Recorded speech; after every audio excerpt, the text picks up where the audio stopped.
जय गुरुजी। अनंत शुक्राना गुरुजी। ओम नमः शिवाय। शिवजी सदा सहाय। संगत जी, आज का सत्संग एक ऐसे विषय पर है जो हमारे समाज में बहुत ही सामान्य है, लेकिन जिसे लोग खुलकर स्वीकार नहीं करते। ये सत्संग है एक माता का, जिसका बेटा नशे की गहरी लत में फंस चुका था। न केवल शराब, बल्कि नशीली दवाइयां भी। एक माता जो दिन रात इस चिंता में जलती थी कि उसका बेटा खुद को नष्ट कर रहा है और खुद को भी। पर जब सभी दवाइयां, सभी डॉक्टर और सभी धमकियां नाकाम साबित हुईं, तब एक माता की सच्ची अरदास गुरुजी के दरबार में कैसे उस बेटे को पुनर्जन्म दिलाई, यह कहानी बहुत ही मार्मिक है। यह घटना दिल्ली की है, 2006 की, जब गुरुजी अपने भौतिक स्वरूप में थे और हर रविवार छतरपुर के मंदिर में संगत को अपनी कृपा से पूर्ण करते थे। आइए सुनते हैं एक माता की पीड़ा और गुरुजी की कृपा की सत्संग। जय गुरुजी। शुक्राना गुरुजी। संगत जी, मेरा नाम सुमित्रा है।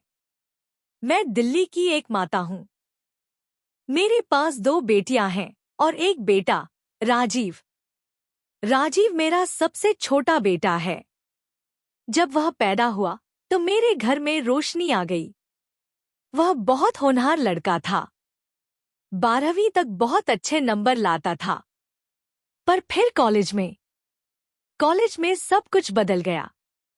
राजीव 18 साल का था जब उसने पहली बार शराब का सेवन किया।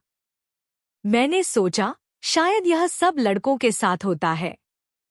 थोड़ी शरारत, कुछ गलतियां, फिर ठीक हो जाएगा। पर यह सिर्फ शराब नहीं थी। धीरे धीरे राजीव दवाइयों की ओर भी जाने लगा। ड्रग्स, जो पहले सिर्फ सुना करते थे, वो अब मेरे घर में थे। मैंने उससे कहा, राजीव, क्या हो रहा है? तुम अपनी जान को नष्ट कर रहे हो। वह कहता, माँ, चिंता मत कर, बस मजे कर रहा हूँ। सब लड़के करते हैं, पर मैं समझती थी यह मजे नहीं, बीमारी है। साल दर साल राजीव का नशा बढ़ता गया। कॉलेज की पढ़ाई छूट गई। नौकरी खोज ही नहीं पाया। घर का सारा पैसा नशे पर खर्च होने लगा। रात को मैं जागती रहती, सुनती कि कब राजीव घर आए। वह कब आए, कितनी हालत में हो, क्या करे। मेरी अन्य दोनों बेटियां शादी की उम्र तक पहुंच गईं। पर अच्छे घर वाले राजीव की वजह से नहीं कहने लगे, आपका घर तो ठीक है, पर लड़का नशे में है। हम क्या करें? यह बात मेरे को सबसे ज्यादा चोट करती थी। मैंने अपनी बेटियों को इसलिए पाला था कि वह सुखी घर में जाए, पर मेरा बेटा ही अड़ंगा बन गया। एक दिन राजीव के एक दोस्त को ओवरडोज से मौत हो गई। वह 22 साल का था। जब मुझे इस बात का पता चला तो मैंने सोचा शायद यह घटना राजीव को सीख देगी। मैंने राजीव से कहा, देख बेटा, तेरा दोस्त मर गया, क्या तू भी ऐसे ही मरना चाहता है? राजीव ने कहा, माँ, अब बहुत देर हो गई, मैं अब बाहर नहीं निकल सकता। यह बात मेरे लिए सबसे भयानक थी।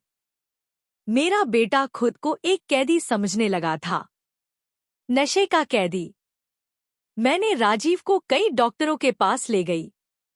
एक डॉक्टर कहता था, यह एक मानसिक बीमारी है, समय लगता है। दूसरे डॉक्टर कहते थे, रिहैबिलिटेशन सेंटर में भेज दो। तीसरे कहते थे, दवाइयां दे देंगे, ठीक हो जाएगा। लेकिन कुछ काम नहीं आया।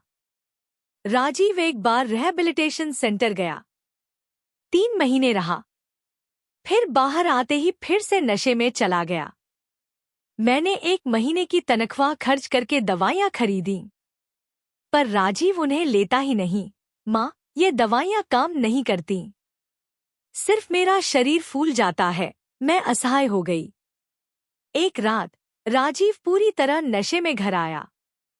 उसकी आंखें लाल थीं, उसके हाथ कांप रहे थे, उसका शरीर पसीने से तर था। मैंने उसे बेड पर लिटाया और बस देखती रही। और उस पल मेरे मन में एक भयानक ख्याल आया, काश वह कभी पैदा ही न हुआ होता। संगत जी, एक माता के मन में यह ख्याल आना कितना दर्दनाक है, मैं शब्दों में नहीं बता सकती। मैंने अपने आप को बहुत गलत महसूस किया, पर राजीव को देखकर मुझे लगा कि सच में यह सबसे अच्छा होता। अगले दिन मेरी एक पड़ोसन मिली। उनका नाम श्रीमती चौधरी था।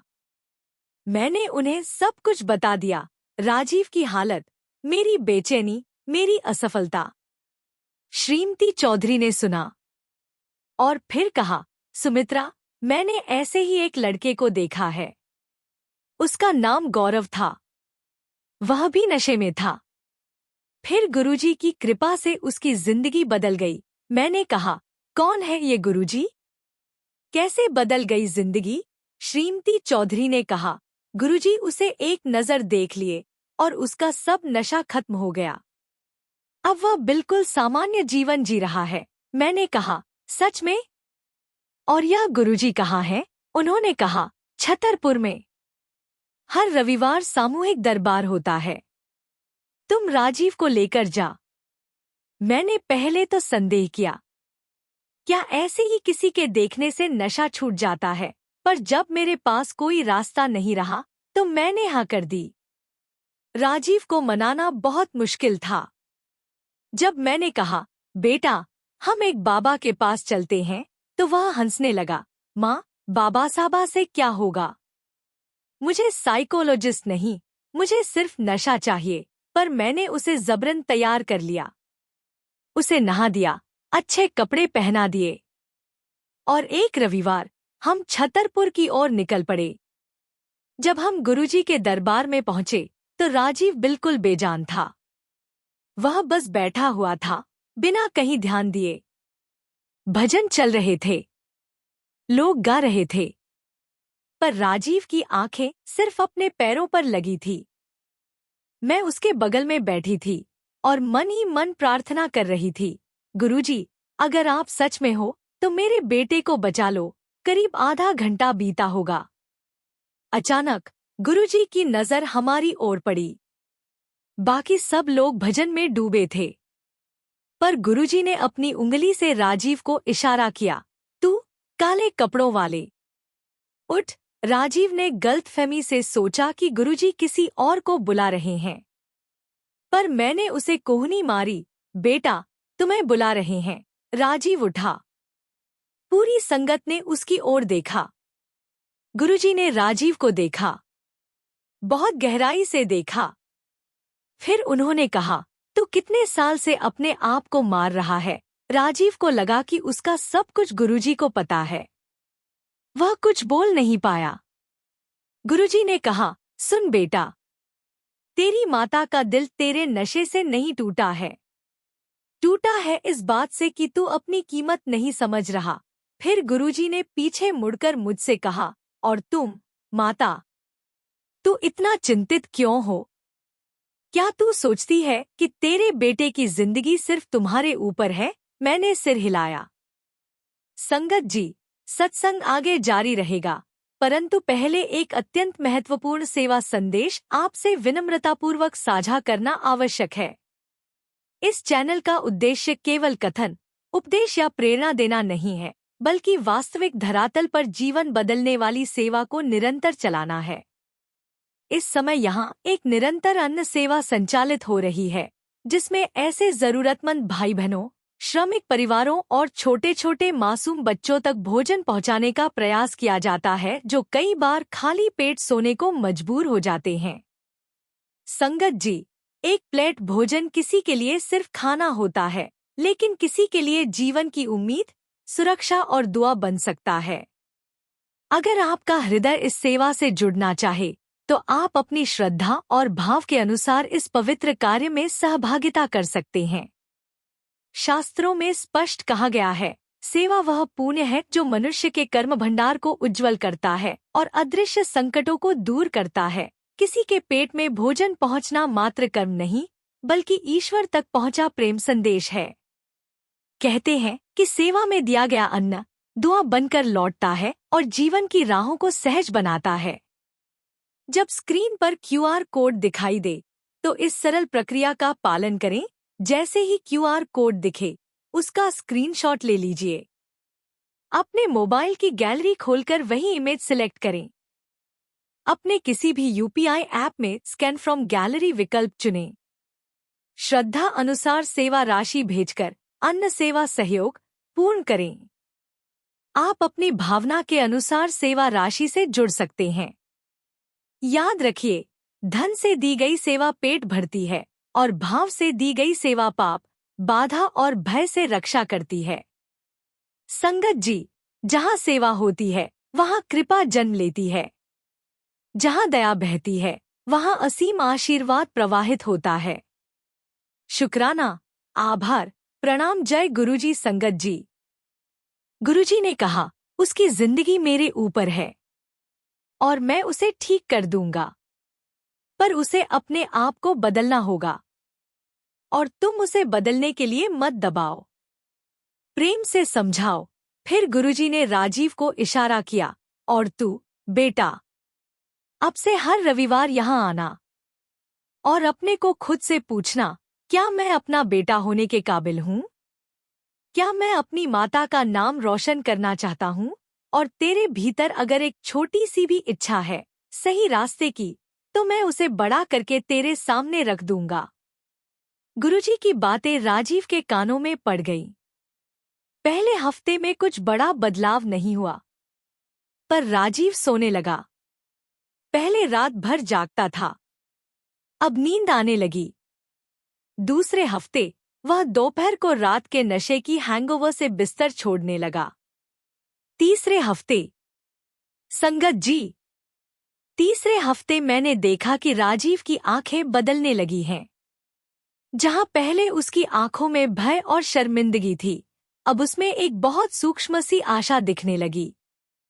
महीनों बीत गए।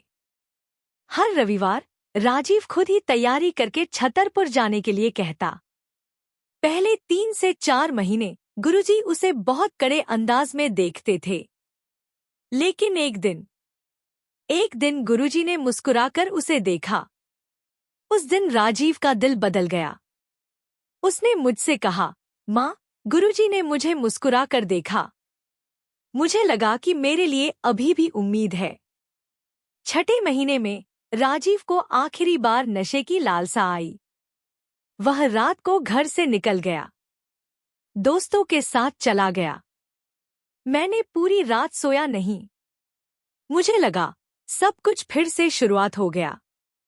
पर सुबह जब राजीव घर आया तो उसकी हालत अलग थी। उसका चेहरा पीला था, आंखों में आंसू थे। वह बोला, माँ, मैंने नहीं किया। मैंने कहा, क्या अर्थ है? राजीव ने कहा, मैं दोस्तों के साथ बैठा, सबने नशा किया, पर मैंने नहीं।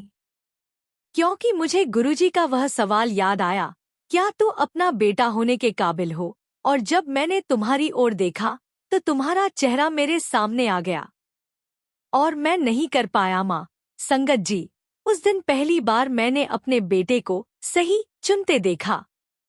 संगत जी, आज 10 साल हो गए। राजीव अब पूरी तरह स्वस्थ है।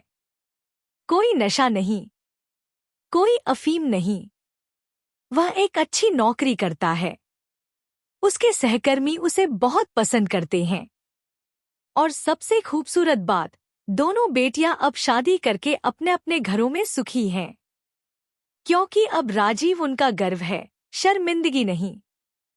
हर रविवार राजीव अभी भी गुरुजी के दरबार जाता है, न अब नशे से बचने के लिए, बल्कि अपनी दूसरी जन्म के लिए शुक्राना देने जाता है। संगत जी, गुरुजी का वह एक सवाल, क्या तू अपना बेटा होने के काबिल हो?